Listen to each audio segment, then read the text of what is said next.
Okay, today let's talk about some homemade plant propagation flats. There's a lot of different ways things you can use for flats. But the other day I made a bunch of these wooden flats just because it's winter time. We're going to use them for our hardwood cuttings, and this way we can bring them in here. We'll fill them with like a peat type potting mix. We'll keep that somewhere where it's not frozen.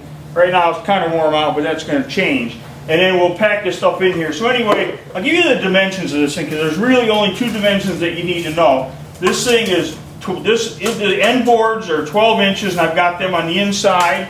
So the inside of the flat is 12 inches, and then this long board is 16. So the inside of the flat is about 14 and a half. And then these boards I have at the bottom are 13 and a half. And you can see that there's big openings here, and that's good for a couple of reasons. One, that's going to allow for good drainage, because you don't want your cuttings to be setting in water. So whatever you're putting them in, it's got to have really good drainage out the bottom. And the fact that these things are raised, even on muddy ground, the flat can't set down tight against the ground where it can't drain. So even setting on the ground, you'll still have space here, and the water's going to be able to get out of the flat and escape, so your cuttings are never going to be soggy.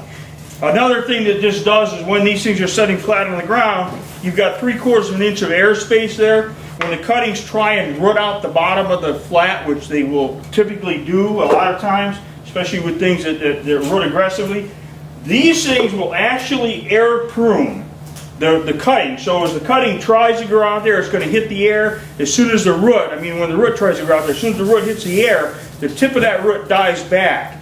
And in the industry, they use air pruning a lot to keep plants from growing a great big long taproot.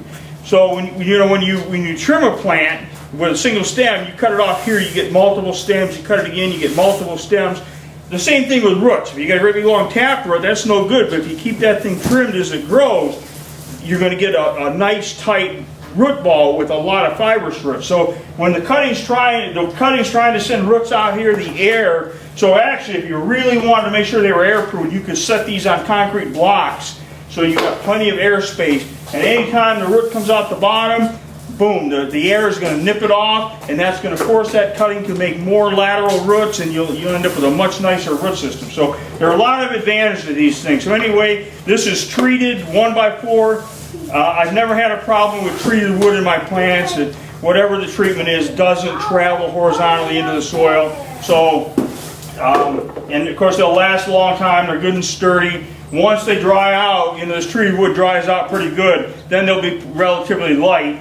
Filled with sand, they'll be heavy, but if we use a lighter mix, especially for our hardwood cuttings, that'll be fine. So anyway, homemade plant propagation flats. You only need 3 size boards. This is 12, 16, 13 and a half. So real simple, real quick and easy to make. Thanks a lot. I'm Mike McGrory.